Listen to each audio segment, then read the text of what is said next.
தருமபுரியில் நடக்கின்ற குற்ற சம்பவம் குறித்து மக்களுக்காக துணிவாக துணிச்சலாக மக்களுக்கு வெளிச்சம் போட்டு காட்டக்கூடிய ஒரு சமூக ஆர்வலர் மற்றும் வழக்கறிஞர் சிபி சரவணன் அவர்கிட்ட தான் உரையாட போறோம். சார் வணக்கம். நல்லா இருக்கீங்களா சார்? நல்லா இருக்கு. தருமபுரி பற்றி நிறைய விஷயம் சொல்லிட்டே இருக்கீங்க. மக்களுக்காக தெரியக்கூடிய வேண்டிய சூழல் இது. அது வந்து இப்போ ஒரு அரசியல் களம், சட்டமன்ற தேர்தல் நடைபெற போகுது. இந்த நேரத்துல வந்து புதிதாக கட்டப்பட்ட பேருந்து நிலையம் சமம் பற்றி நிறைய விஷயம் பேசிட்டு இருந்தீங்க. அது மட்டும் இல்லாம மாவட்ட ஆட்சியை பற்றி நிறைய விஷயம் சமூக வலைதளங்கள்ல பேசிக்கிட்டே இருக்கீங்க. உங்களை பற்றி இந்த மக்களுக்கு தெரியப்படுத்தணும். ஏன்னா மற்ற விஷயங்கள் எல்லாமே மக்களுக்கு தெரியும். சிபி சரவணன்னா யாரு? இந்த வழக்கறிஞர் சரவணன்னா யாரு? அதை பத்தி கொஞ்சம் சொல்லுங்க. எனக்கு வந்து கிட்டத்தட்ட 25 ஆண்டுகள் வந்து என்னோட பார் கவுன்சில்ல பதிவு பண்ணி 25 ஆண்டுகள் வழக்கறிஞராக இருக்கேன். உயர்நீதிமன்றத்துல இருந்து எல்லா மாவட்ட நீதிமன்றங்களும் நம்ம வந்து நம்ம வேலைகள் நம்ம செஞ்சுட்டு இருக்கோம். குறிப்பா நம்ம மாவட்டம் அப்படிங்கும்போது நம்ம கூடுதலான ஒரு கவனம் செலுத்த வேண்டிய ஒரு காலகட்டத்தில் இருக்கிறோம். இந்த பஸ் ஸ்டாண்டு பேச்சு வந்ததுல இருந்து கொஞ்சம் கவனமா அதை நான் எல்லாரும் பார்த்துட்டு இருந்திருப்பாங்க. இதனால நம்ம வந்து வழக்கறிஞர் தொழில் அப்படிங்கும்போது வந்து நம்ம கவனமா அதை பார்க்கணும். ஏன்னா நம்ம சின்ன சின்ன விஷயங்கள் வந்து நம்ம சட்ட ரீதியாக மக்கள் கவனிக்க தவறிட்டாங்கன்னு சொல்ல முடியாது. அவங்க பார்க்க முடியாத விஷயங்கள் வந்து நம்ம செஞ்சாகணும். எல்லா விஷயங்களுமே வந்து அதாவது அடிக்கடி வந்து மின்சாரம் தடை இருக்கிறதாகட்டும், இல்லை தண்ணி தடை அப்படின்னா நம்ம வந்து கவுன்சிலராக இருக்கணும்னு அவசியம் கிடையாது. நம்ம யார் வேணா அந்த விஷயங்களை செய்யலாம். அந்த மாதிரி கவனிச்சிட்டு விஷயத்துல வந்து இப்போ நமக்கு எல்லாம் அதிர்ச்சியும் ஒரு ஆச்சரியமும் தந்த விஷயம் தான் இப்போ வந்து புதிய பேருந்து நிலையம் என்ற சோகத்தூர் பேருந்து நிலையம் தான் நாங்கள் அழைச்சிக்கிட்டு இருக்கோம். என்ன காரணம் அப்படின்னா இன்னும் வந்து அது முனிசிபாலிட்டியா மாறல அப்படிங்கிறத ஒரு உண்மையான விஷயம். இன்னும் அதை வந்து பார்த்தீங்கன்னா அந்த பேருந்து நிலையம் வந்து நகராட்சி பகுதிக்கே ஒன்றும் வரல. இன்னும் இந்த பேருந்து நிலையம் எப்படி உருவாச்சு, இந்த நிலம் எப்படி கிடைச்சது அப்படின்றது ஒன்றும் மக்களுக்கு தெரிய வரல. ஆனால் இருந்தாலும் எவ்வளோ விஷயங்கள் வந்து சமூக வலைதளங்களில் ஃபேஸ்புக்கில் வந்து நீங்கள் அப்டேட் பண்ணியிருந்தீங்க. நோட்டீஸ் போர்டு, இந்த என்ஓசி A to Z ஒவ்வொன்றா கொண்டு வந்திருந்தீங்க. பாமர மக்களுக்கும் இங்கே இருக்கிற இளைஞர்களுக்கும் நிறைய பேருக்கு தெரியாது நீங்கள் கொண்டு வந்து சொல்ல வேண்டிய விஷயம். ஆனால் இன்றைக்கி கூடிய நீங்கள் சொல்ல வேண்டிய விஷயம் முக்கியமான ஒரு செய்தியாக தகவலாக இருக்கும்னு நான் நினைக்கிறேன். தருமபுரி மாவட்ட ஆட்சியர் வந்து சொல்கிறாரு, வணிகர் சங்கங்கள் வந்து சுயலாபத்திற்காக வந்து அந்த பேருந்துடைய வளர்ச்சியோ அந்த புதிய பேருந்தை வந்து எதிர்க்கிறாங்க, புதிய பேருந்து நிலையத்தை வந்து எதிர்க்கிறாங்க அப்படின்னு சொன்னாரு சார். இதை பத்தி உங்களுடைய கருத்து என்ன? அது மாவட்ட ஆட்சியரை பத்தி நம்ம சொல்லணும் அப்படின்னா, அவர் இந்த மாவட்டத்தில் வந்து 1 வருஷம் தான் ஆகுது. வியாபாரிகள் எவ்வளவு காலகட்டமா இங்க வாழ்ந்துட்டு இருக்காங்க, செஞ்சுட்டு இருக்காங்க பண்ற அப்படின்னு தெரியும். இவரு வந்து அவங்க மேல குறை சொல்றதுக்கு இவர் வந்து எந்த ஒரு அவங்களையும் பாதுகாக்க வேண்டியதான் ஒழிய அவங்கள வந்து இவர் குறை சொல்லக்கூடாது. ஒரு விஷயம் என்ன சொல்றேன் அப்படின்னா, 2015 முத வந்து ஒரு தீர்மானம் நம்ம நகராட்சி மன்றத்தில் நிறைவேற்றுறாங்க. அது என்னன்னா அவசர கதியாக நிறைவேற்றுறாங்க. நாங்கள் வந்து இந்த மாதிரி லேண்டை வந்து அக்வயர் பண்றோம் தீர்மானம் நிறைவேற்றி பத்திரிகையில ஒரு செய்தி வந்ததா வந்து இப்ப டோனர் சொல்றாரு. யாரு இந்த நிலத்தை கொடுத்துருக்காங்களா? அவங்க என்ன சொல்றாங்கன்னா இந்த மாதிரி பத்திரிகையில செய்தி இருந்தது அப்படின்னு சொல்லிட்டு அந்த செய்தி நாங்களாம் பார்க்கல. ஒருவேளை என்னன்னா அப்படி சொல்ல எனக்கு அதிகம் அது ஒரு பத்திரிகையில மட்டும் வந்துச்சா, ஒரே ஒரு சிங்கிள் பிரதியில மட்டும் வந்துச்சா அப்படின்னு நமக்கு தெரியல. அந்த பத்திரிகையில பார்த்தோம், நம்ம கொடுத்தோம் அப்படின்னு சொல்றாங்க. இல்ல எவ்வளவு பேர் கொடுக்கறதுக்கு வாய்ப்பு இருந்திருக்கு இல்லையா? நிலக்கிழார்கள் எவ்வளவு பேர் இருந்திருக்காங்க, யார் வேணா கொடுக்க வாய்ப்பு இருக்கு. அவர் மட்டும் தான் 2015. ஆனா ஜிஓ வந்து இந்த பிபிபி ஜிஓ இப்போ 2018. இந்த 3 வருட காலத்துக்கு முன்னாடியே வந்து இந்த மாதிரி பிபிபி பேருந்து நிலையம் வரும்ன்றது நீங்க அனுமானிச்சிட்டீங்களா, இல்ல அதை கொண்டு வந்தீங்களா? இதெல்லாம் நம்ம கேள்வி, பொதுமக்களுக்காக நான் கேட்குற கேள்வி. அதை வந்து ஒரு நீதிமன்றத்தில் நம்ம கேட்போம் என்ன சொல்றது. இருந்தாலும் மக்களுக்காக நான் வந்து இந்த கேள்வியை பொதுமக்கள் அந்த கேள்வி நான் வைக்கிறேன். இந்த 3 வருஷம் கழிச்சு வந்து நீங்க எப்படி ஜிஓ வருது, அதுக்கப்புறம் நீங்க வந்து அந்த ஜிஓல நம்மளே வந்து நிலத்தை கொடுக்குறோம், அப்புறம் வந்து நம்ம என்னது தான செட்டில்மெண்ட் நம்ம பத்திரிகை பண்றோம், இந்த விஷயங்கள்லாம் பின்னாடி தான் வருது. தருமபுரி புதிய பேருந்து நிலையம், சோகத்தூர் பேருந்து நிலையம் வரது வந்து மக்களுக்கு எல்லாமே பெரிய மகிழ்ச்சி, பெரிய வளர்ச்சி தானே. அது ஏன் வந்து நீங்க அதில் குறை சொல்லிக்கிட்டே இருக்கீங்க? அது வந்து ஏன் மக்களுக்கு அது ஒரு பெரிய ஒரு பாதிப்பை ஏற்படுத்தும் குறை சொல்லிக்கிட்டே இருக்கீங்க? என்ன காரணம்? இல்ல இது வந்து வளர்ச்சின்னு சொல்லி எப்படி சொல்றீங்க? ஒரு பேருந்து நிலையம் வந்து மாற்றத்தினாலே வந்து வளர்ச்சி வருது அப்படின்னா உங்களுடைய கேள்வியில நான் வந்து பதில் எடுக்கிறேன்.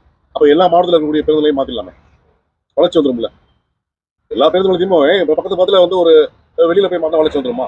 இல்ல நீ உங்களுடைய கேள்வியில இருந்து கேட்கறாங்க என்ன வளர்ச்சி வந்துருச்சு, யார் மகிழ்ச்சியா இருக்காங்கன்னு நீ யாரை சொல்றீங்க? நான் கேட்ட கேள்வியிலேருந்து எனக்கு ஒரு கேள்வி வைக்கிறீங்க.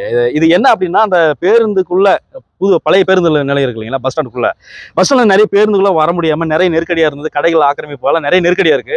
இந்த சூழல்ல தான் வந்து ஏன்னா கடைகள் ஆக்கிரமிப்பட்ட கடைகளை வந்து இடிக்க முடியாது. ஏன்னா மிகப்பெரிய ஒரு போராட்டம் நடக்கக்கூடிய சூழல் உருவாகும். அதனால கருதி தான் தருமபுரிக்கு ஒரு புதிய பேருந்து நிலையத்தை தானா ஒருத்தர் வந்து ஒரு தனியார் நிறுவனத்துடைய ஒரு சமூக ரீதியான விஷயங்களை முன்னெடுத்து நடத்தி அந்த பேருந்து நிலையத்தை கொண்டு வந்திருக்காரு.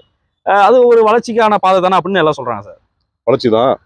அந்த பத்திரிகையில வந்து நிலம் தானமா கேட்டேன்னு சொல்லி சொன்னாங்க. இவரு நிலத்தை கொடுத்துட்டாரு 2015. நிலத்தை கொடுத்த பின்னாடி அந்த தான செட்டில்மெண்ட் முக்கியமான சரத்து என்ன அப்படின்னா, எந்த பலனும் நான் எதிர்பார்க்காம தான் நான் வந்து தான செட்டில்மெண்ட் பண்றேன் அப்படின்னு சொல்லி எழுதி கொடுத்துட்டு 2018 என்ன திடீர்னு உங்களுக்கு பிரதிபலன் எதிர்பார்க்க ஆரம்பிச்சிட்டீங்களா, இல்ல என்ன ஏன் வந்து இந்த மாதிரி பண்றீங்க? 2018 பிபிபி வருது. சரி, அந்த பிபிபி வருதா, அந்த பப்ளிக் பார்ட்டிசிபேஷன்ல ஏன் வேற யாராவது பண்ணிருக்கலாமே, ஏன் டோனரே தான் பண்ணணுமா? வேற யாராவது பண்ண வச்சுக்கலாமா? இந்த ஊர்ல உள்ளூர்ல தனவந்தர்களே கிடையாதா? இல்ல ஆர்வலர் கிடையாதா? சினிமாவே வந்து பாத்தீங்கன்னா பீப்புள்ஸ் பார்ட்டி கிரௌட் கலெக்ஷன் சொல்லி பண்றான். ஆமா, இப்ப இதுல வந்து இல்லைன்னா ஆளு 100 ரூபா எங்கே போயிருங்க கரெக்ட். இல்லையா? என்ன சொல்ல வர்றாருன்னா, சார் வந்து ஒவ்வொரு மக்களும் வந்து 100 ரூபா குடுத்திருந்தா, தருமபுரியில இருக்கிற மக்கள் 100 ரூபா குடுத்திருந்தா கண்டிப்பா மக்களுடைய பணத்துல நிதியில இருந்து ஒரு புதிய நிலத்தை வாங்கி அதுல வந்து பேருந்து நிலையம் கட்டியிருக்கலாம். ஆனா ஒரு தனியார் நபர்கிட்ட இருந்து ஒரு நிலத்தை வாங்கி அதுல பேருந்து நிலையம் கட்ட வேண்டிய அவசியம் என்ன இருக்கு? இதுதான் உங்களுடைய வளர்ச்சின்னு அவர் கேட்க வர்றாரு. அதானே? உண்மைதான். உண்மைதான். இப்ப இந்த விஷயத்துல வந்து பாத்தீங்கன்னா பஸ் ஸ்டாண்டு கொண்டு வந்தது வந்து பாத்தீங்கன்னா மக்கள் இந்த வணிகர் சங்கங்கள் எல்லாமே போராடுறாங்க. அந்த போராடுற வணிகர் சங்கங்களை ஒரு மாவட்ட ஆட்சியர் வந்து ஒரு ஆளுங்கட்சிக்கான நெருக்கமான உறவுல இருக்கிற மாதிரி தான் அவருடைய கேள்வி இருக்கு அப்படின்னு பலதரப்பட்ட மக்கள் சொல்லியிருக்காங்க. நீங்களும் அதை சொல்லியிருக்கிறீங்க. ஏன் இவர் இந்த அளவுக்கு வந்து அட்டாக் பண்ணாரு வணிக சங்கங்களை? ஒரு வியாபாரிகள் அவங்க நீங்க சொன்னீங்க காலம் முழுசும் அவங்க தருமபுரியில் இருக்கிறாங்க, ஒரு மண்ணின் மைந்தர்களா இருக்கிறாங்க. இப்ப அவர் வந்திருக்கிறார், வந்த உடனே வந்து தருமபுரி வளர்ச்சிக்கு இருக்கக்கூடிய புதிய பேருந்து நிலையத்தை சுயலாபத்திற்காக அவங்க தடுக்கிறான்னு சொல்றாங்கன்னா அவங்களுடைய அவங்களுடைய இது எப்படி இருக்கும்? அந்த வார்த்தை தாக்கம் உண்மையிலே வந்து அவங்களோட இந்த இவருடைய அந்த கருத்து இருக்கு வந்து வந்து சாதாரண கருத்து கிடையாது. அது மனசை பாதிக்கிற கருத்து. நான் அவங்களெல்லாம் சந்திச்சிருக்கேன், தனிப்பட்ட முறையில் சந்திச்சிருக்கேன். இவருக்கு தெரியுமா என்னன்னு தெரியாது. ஒரு கிழங்கு வியாபாரி ஒரு அம்மாவை நான் சந்திச்சேன். சந்திச்சு ஏன் அவங்களுக்கு என்ன கஷ்டம் அப்படின்னு சொல்லிட்டு, ஐயா நான் வந்து பஸ்ல வருவேன், வந்துட்டு தந்து வெட்டிக்கு 100 ரூபா வாங்குவேன். அந்த 100 ரூபாய்க்கு நான் கிழங்கு வாங்குவேன். அந்த கிழங்கை வித்து 200 ரூபாய்க்கோ 220 ரூபாய்க்கு பண்ணிட்டு போகும்போது 120 ரூபா கொடுத்துட்டு போவேன். அப்ப அந்த 200 இந்த மாதிரி ஒரு குறு வியாபாரம் கூட நீங்க சொல்ல முடியாது. நீங்க வருத்தப்படக்கூடிய இதெல்லாம் வந்து ஒரு இது நம்ம என்ன சொல்றது, இந்த வியாபாரிகள் அந்த பேருந்து நிலையத்துக்குள்ள உள்ள வர முடியுமா? உள்ள வர முடியுமா? வர முடியாது. ஓகே. இன்னொன்னு ஒரு சின்ன ஒரு கோயிலுக்கு ஒரு இடம், பள்ளிக்கு இடம் கொடுத்தவங்களுக்கே வந்து நம்ம வந்து பாராட்டுறோம். நீங்க வந்து 10 ஏக்கர் கொடுத்துருக்கீங்க, வாழ்த்துக்கள், நல்லா இருங்க. ஆனா இந்த நீங்க எடுத்து பிரதிபலன பிபிபியில நடக்கக்கூடிய கஷ்டங்கள் எல்லாமே தெரியுமா உங்களுக்கு? எப்பவுமே பப்ளிக் ஒப்பீனியன் ஒன்று இருக்கு. ஒரு புது சட்டம் ஒன்று கேட்டனாவே இந்த சட்டத்தை நடைமுறைப்படுத்தலாமான்னு சொல்லி ஒரு டிராஃப்ட்னு சொல்லி ஒன்று விடுவான். அதுல உங்க ஒப்பீனியன் சொல்லுங்க அப்படின்னு சொல்றீங்க. ஒரு சட்டத்தை இது பண்ணும்போது இந்த கேள்வி கேட்கறாங்க, மக்களுக்கு இதனால இடையூறு வருமா, இல்ல ஒரு நல்ல பாயிண்ட்ஸ் இருக்கா, வளர்ச்சி இருக்கா அப்படின்னு கண்டிப்பா எதிர்பார்ப்பாங்க. ஆரம்பத்துல இருந்து இது வரைக்கும் நீங்க பப்ளிக் ஒப்பீனியன் எடுத்தீங்களா? இல்ல எடுத்துக்கல சார், தருமபுரியில அப்படி எடுக்கல. எங்களுக்கு தெரிஞ்சு வச்சு ரெக்கார்ட் வச்சிருக்கீங்க என்னன்ட்டு. அங்கங்க வந்து பொதுநல இதுல வந்து நீங்க வந்து கலெக்டர் ஆஃபீஸ்லயும் இதுலயும் விட்டு போனா ஏங்க எக்ஸாம் நோட்டீஸ் வந்து ஒட்டுனாவே நம்மளால பார்க்க மாட்டோம். கண்டிப்பா நீங்க வந்து பஸ் ஸ்டாண்ட் வேணுமா வேணாம்னு பார்த்தா யார் அதை போய் பார்க்க போறாங்க? இல்லையா? இப்போ ஒண்ணும் இல்லை, நீங்க அந்த பஸ் ஸ்டாண்ட் சொல்லிட்டீங்க. இப்போ ஜிஹெச்க்கு எப்படி போவாங்க? ஜிஹெச்ல இருந்து ஹெட் குவார்டர்ல இருந்து எல்லாமே இந்த லைன் தான் இருக்கு. கண்டிப்பா. இன்னொரு விஷயம் அவங்கள கேள்வி கேட்கிறேன். பஸ் ஸ்டாண்டை மாத்தியாச்சு. பஸ் ஸ்டாண்டோடைய அது இந்த ரூட்ல தான் பஸ் போகணும்னு டிசைட் பண்ணது நீங்க யாரு? அது கருத்து கேட்டு கேட்டீங்களா? பஸ் இந்த வழியா போதுங்க, அங்கேயே போகட்டும் அப்படின்னு ஒரு பேச்சுக்கு வச்சுக்கோம். இங்க மாத்தவங்க இது அப்படியே தான் போகணும் அப்படின்னா இந்த பக்கம் இருக்கிறவங்க எப்படி போவாங்க? அதே 60 ரூபா 70 ரூபா பஸ் ஸ்டாண்ட்ல இறங்கினா இன்னைக்கு எக்ஸ்ட்ரா 10 ரூபா செலவு பண்றான். நீங்க பாட்டு சொல்லாமலாம் 3 ரூபா டிக்கெட் வாங்கிட்டீங்க. யாரு இதெல்லாம் சுமக்கிறது யாரு? மக்கள் சார், மக்கள் தான். இப்போ முதலமைச்சரை பொறுத்த வரைக்கும் ஐயா என்ன பண்றாருன்னா, நீங்க வந்து காணொலி காட்சி திறந்து வச்சிட்டீங்க. இதுக்கு பின்னாடி நடக்கக்கூடிய விஷயங்கள்லாம் உங்களுக்கு தெரியுமா? மக்கள் எவ்வளவு பாதிப்பு இருக்கான்னு தெரியுமா உங்களுக்கு? எனக்கு பாதிப்பு இல்லைங்க, எனக்கு பாதிப்பு காரில் போறேன் வரேன். அப்புறம் என்ன நீ பாட்டு வேலையை பாரு நீங்க சொல்லுவான், 4 பேர் சொல்லுவான். அப்படி நம்ம இருக்க முடியாது, பொதுமக்களை பார்த்துட்டு இருக்க முடியாது. நம்ம வந்து அரசியல்வாதியும் கிடையாது, இதுவும் கிடையாது. நமக்கு கடவுள் கொடுத்த நம்ம இதுல இந்த மண்ணின் மனிதர்கள் நாங்கள் இருந்துட்டு இருக்கும்போது நடக்கிற விஷயம் நம்ம கேள்வி கேட்போம். மாற்றத்துக்கான அத்தனை விஷயம் நம்ம பண்ணிட்டு தான் இருக்கிறோம். மக்கள் கண்டிப்பா மாற்ற தான் செய்வாங்க. பல எப்படி கொண்டு வந்து நாங்கள் வந்து இந்த பேருந்துகள் இது வந்துட்டு போற வேலைகள் நம்ம வந்து நடந்துகிட்டே இருக்கு. சார் இப்போ நீங்க சமூக வலைதளம் மாவட்ட ஆட்சியர் வந்து குரூப் 2 எக்ஸாம் எழுதி தான் வந்திருக்காரு. கிட்டத்தட்ட ஒரு 7 வருஷத்துல 6 வருஷத்துல தான் அவர் பீக்ல வந்துட்டு உடனே மாவட்ட ஆட்சியரா மாறி இருக்காரு அப்படின்ற மாதிரி ஒரு கருத்து தெரிவிச்சிருக்கீங்க. இப்போ இதுக்கு முன்னாடி இவருடைய திறமையை காட்டில் நிறைய பேர் திறமைசாலிகள் இருந்து ஒன்றும் மாவட்ட ஆட்சியரா வர முடியல. ஆனா இவர் எப்படி மாவட்ட ஆட்சியரா வந்தாரு அப்படின்னு சொல்லி ஒரு கேள்வி வச்சிருக்கீங்க. அது என்ன காரணம் சார்? எதுக்காக? உங்களுக்கு அவருக்கு ஏதாவது மோட்டிவேஷன் ஏதாவது இருக்குங்களா? இவர் கீழே இருந்து மேலே வந்திருக்காரு அப்படிங்கிறது வந்து ரொம்ப பெருமையான விஷயம் தான். ஆனா என்ன அப்படின்னா, ஒரு பத்திரிகை செய்தி படிக்கும்போது, அவர் தினமணி பத்திரிகை செய்தி படிக்கும்போது அவர் வந்து குரூப் 2ல ஜாயின் பண்ணி வந்திருக்காரு அப்படின்னு சொல்லி சொல்றாங்க. குரூப் 2 படிக்கும்போது அதோடைய படிநிலைகள் அப்படின்றது தெரியும். அதை வந்து டிஆர்ஓ வந்து அவர் வந்து இது பண்ணுறது எவ்வளோ காலங்கள் இருக்கும். என்னோட friend direct deputy group 1 pass பண்ணவங்களே இன்னும் சிரமப்பட்டு உள்ளே போக முடியாமல் இருக்கும்போது இவர் கடந்த இந்த பாதையை வந்து சொன்னார். எப்படி சொன்னார்னு வச்சுக்கோங்க, இது நம்ம மற்றவங்களும் கடைப்பிடிக்கலாம்.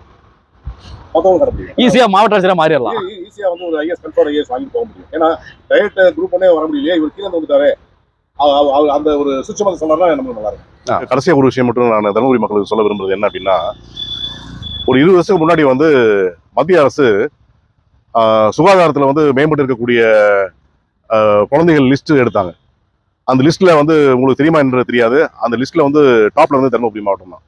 என்ன காரணம் அப்படின்னா, நம்ம வந்து சிறுதானியங்கள் குறிப்பா வந்து நம்ம கேழ்வரகுலாம் வந்து எடுத்து சாப்பிட்டுட்டு இருந்தனால அவங்க வந்து அசந்து போயிட்டாங்க.